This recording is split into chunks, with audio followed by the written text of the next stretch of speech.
Afternoon, everybody. I am going to talk about dysphagia after anterior cervical spine surgeries. We all have been doing anterior cervical spine surgeries day in and day out, and we use it to treat all kinds of cervical pathologies, be it degenerative, traumatic, infection, or tumors. And we are all aware that some, or rather most of the patients will have some dysphagia in the post-operative period. We as orthopedic surgeons would classify dysphagia as any difficulty in swallowing. The incidence varies widely from 5 to 67%. The large variation in incidence in various studies is related to authors' difference in definition of dysphagia, difference in the nature of the study, whether they are retrospective or prospective, different surgical techniques applied by different surgical teams, and the difference in the extent of surgery done. We all know that most of the times the dysphagia is related to the edema of the esophagus, that is because of increased retraction fractures or prolonged retraction of the esophagus during the surgical procedure. Manipulation of the esophagus also adds to the ischemia and the edema. Anesthetists also contribute to the dysphagia by causing either a direct injury during the procedure of intubation or an indirect pressure over the esophagus because of a high endotracheal cuff pressure. Extrinsic causes of pressure are pressure on the esophagus from surrounding structures. It may be because of a large retropharyngeal hematoma, displaced bone grafts, cage, or implants. Sometimes large osteophytes may also be responsible for dysphagia. The most feared is the neurogenic dysphagia, which has got equal dysphagia both to solids as well as liquids and is usually the result of injury to the recurrent, the superior, or the pharyngeal plexus. This injury may happen either because of direct division during surgery or because of indirect injury during traction, thermal injury due to electrocoagulation, or accidental ligation of the nerves along with the arteries. One of the characteristic features of neurogenic dysphagia is that the patient has intolerance of both liquids as well as solids. Swelling involves a complex interplay between coordinated actions of the fifth, the seventh, the ninth, the 10th, and the 12th cranial nerves and the muscles they innervate, and even a trivial injury to any one of these components can be a cause for dysphagia. There are numerous risk factors for dysphagia, the elderly age being one of them. Females, for reasons unknowns, are more prone to dysphagia. Dysphagia is more often seen in patients undergoing multi-level procedures, prolonged interventions, or major complex reconstructions. Sometimes dysphagia can result from a displaced graft, cage, or prominent implants. 2 decades ago, BMP was in rampant use in the American culture.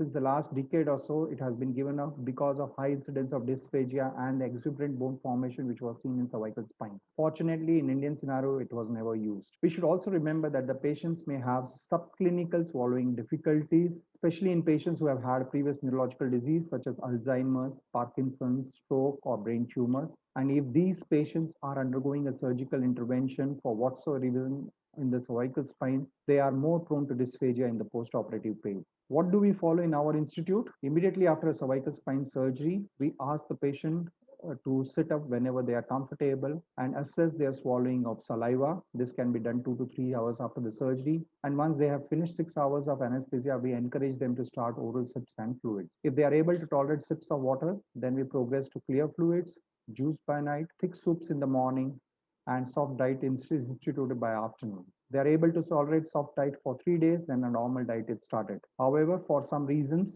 if they are not able to swallow sips of water or they complain of excessive pain on swallowing, regurgitation, or cough, they are kept nil per oral for the next 24 hours. Ice packs are applied to the neck to reduce the swelling and the edema. Post-operative IV steroids is continued. One should look for other signs of nerve injury, whether it is in the form of dysphonia or stridor. The patient is reassessed in the morning to see whether he can tolerate sips of water again. And if he is not able to do so, an urgent post-operative X-ray is done to rule out potentially reversible surgical problem which can be attended to. Dysphagia can sometimes be the result of a misplaced implant or an implant which has got displaced in the post-operative period. It may be in the form of a graft which has moved away from its intended place, or cages which have dislocated, or a plate which has loosened and is impinging onto the esophagus. One should also assess for the prevertebral soft tissue shadow to rule out any hematoma. Fortunately, in most of the patients, dysphagia is a self-resolving condition and most patients will improve spontaneously over a period of time. And this has been well documented in various studies. However, if the dysphagia persists beyond a week, it is a much more serious condition and needs to be extensively investigated. Objective assessment of dysphagia is required for any patient where the dysphagia persists for more than a week's time. This is usually a team effort involving an ENT, gastro, radiology, neurology, and an audio speech therapist. Patient is scheduled for direct and indirect laryngoscopy to see whether there is any problems in the vocal cord motility. GI team can do a fiber optic endoscopic evaluation of a swallow, which gives us information about the various group of muscles which are paralyzed and responsible for dysphagia.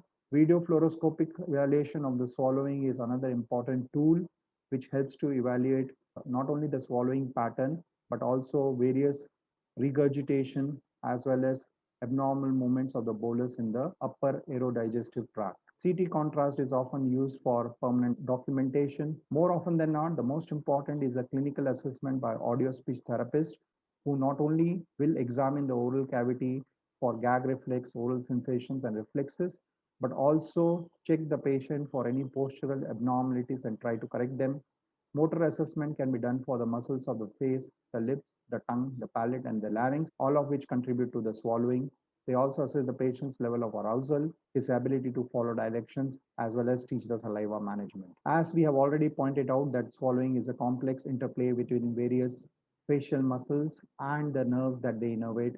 So a detailed neurological assessment is absolutely mandatory. If a particular cause can be found, then the treatment can be directed based on the cause. This usually involves dietary changes. Postural techniques like head back, chin tuck down can be used. Patient can be encouraged to lie down on the one side. Head can be tilted towards the stronger side or rotated towards the parallel side so that the non-paralyzed muscles can be used to complete the swallowing. There are also techniques to improve the oral sensory awareness. Various swallowing maneuvers such as the supraglottic swallow or the Mendelssohn maneuver can be used and taught to the patient in order to have assisted swallowing. In patients where the dysphagia persists beyond 1 month, it requires a more aggressive management. I would like to present my worst case scenario, which I had encountered last year in order to see how we manage such a patient. So this is my patient, a 68-year-old female who presented with pain in the neck and upper dorsal region of 2 months duration. The pain was non-mechanical in character. The pain was aggravated for the last 1 month and was so severe that the patient would not be able to sit, stand, or walk comfortably. She was a known case of to OPLL, Murex grade 3, but was happily being managed conservatively by local orthopedic surgeons. And this was so because she had CA esophagus, lower third, which was diagnosed a year ago and for which she was on chemoradiotherapy. Since we had this history of CA esophagus, we initially thought that the patient would be having metastasis to the cervical spine or the dorsal region and obtained an MRI scan. But to our surprise, patient was having an infection at the D1, D2 region. These are the MRI scans of the patient. We initially referred the patient to an intervention radiologist to see if CT-guided biopsy is possible. However, in view of past history of CA esophagus and radiotherapy, the radiologist declined to do a percutaneous biopsy. We also discussed the possibility of a transpedicular biopsy in this patient.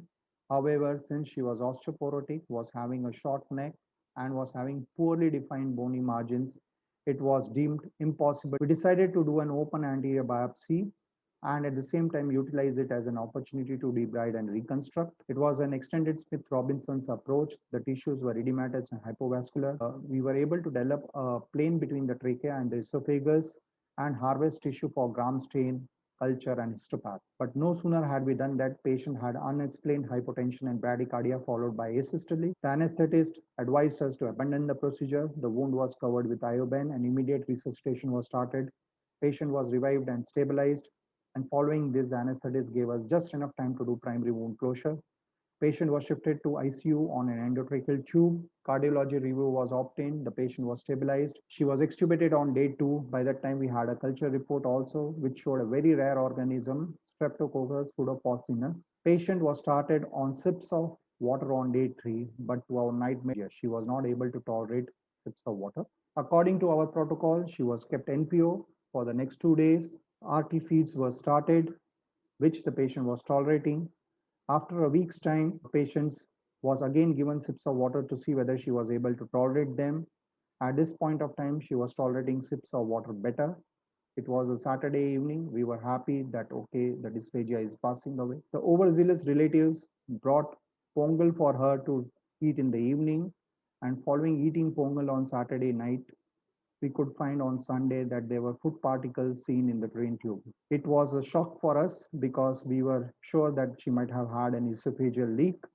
Immediately re-exploration of the patient was planned. We involved the gastro team as well. It was decided to have a CT along with an oral contrast, and the oral contrast showed extravasation of the dye through the esophageal tear into the wound and externally communicating to the skin. It was decided to debride the patient as well as to do a primary repair of the esophageal tear if possible. Primary repair was contemplated, but when we opened, we found that there were tags of esophagus.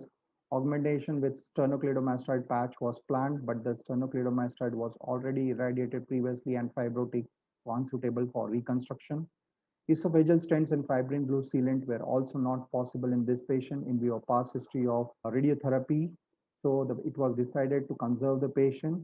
A Ryle's tube was passed through the nose, directly under vision, across the esophageal tear, and across the esophageal tumor into the stomach. Parenteral nutrition was started. A week later, feeding gastrostomy was done so that the patient could nutrition can be maintained. She was started on broad spectrum antibiotic. We did vac dressings for patient on alternate days and were able to achieve a secondary healing of the wound.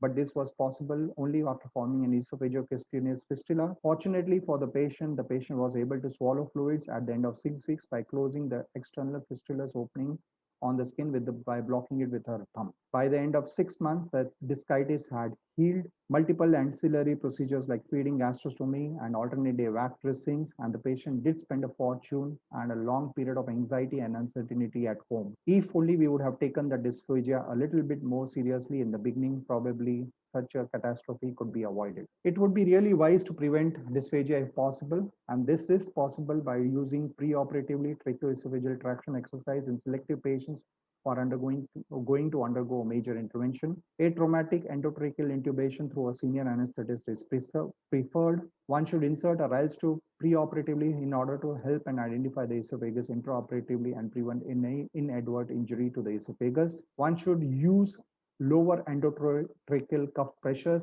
especially when retraction of the tracheoesophagus is being performed. A low dose preoperative steroid is preferred, and we try to limit the operative time to less than 3 hours whenever possible. Improved surgical techniques are extremely important. The incision should be adequate, dissection should be gentle, adequate release should be done for the platysma and the cervical fascia. Gentle retraction of the trachea and the esophagus should be done in as a traumatic way as possible. One should be releasing tractions intermittently, and in this respect, handheld retractors are better over static self-retaining ones because one can have a direct judgment of the pressure we are applying. One should always place the retractor blades cautiously under the longus colli muscle. Try and reduce the endotracheal cuff pressure whenever the retractors are being placed. One should use the implants judiciously. A lower profile plates or a zero profile plates are preferred. Lordotic contouring of the plate should be done to avoid plate prominence. Burring of the preoperative osteophytes is always desired so that the plate sits flush with the vertebra. One should be beware of the normal as well as the aberrant course of the recurrent laryngeal nerve and the superior laryngeal nerve. We always focus on meticulous hemostasis, encourage the use of drains. Local retropharyngeal steroid application is used by some authors to reduce the edema. We have never used it, but we do believe in continuing steroids in the post-operative period if need be. Post-operatively, we also additionally use ice packs in certain selected cases who undergone major intervention. I would like to conclude by saying that dysphagia is something that we all see in the cervical spine patients in the post-operative period. Unfortunately, in most of the patients, it tends to be benign. However, the high-risk patients have to be properly evaluated, and one should explore other surgical options, especially through posterior route if possible in such patients.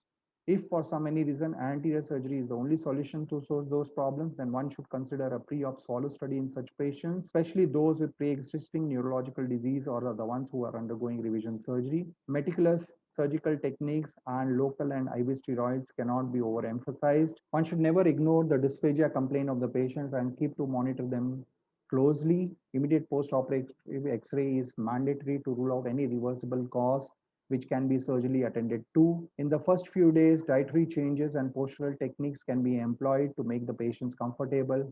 If they are not getting comfortable over a period of time, one should not hesitate to get help from the colleagues. Dysphagia beyond a week's time should be aggressively investigated and treated, and any dysphagia with dysphonia should be a red alert and should warrant for a aggressive investigation in the first week itself. Thank you for the patient hearing.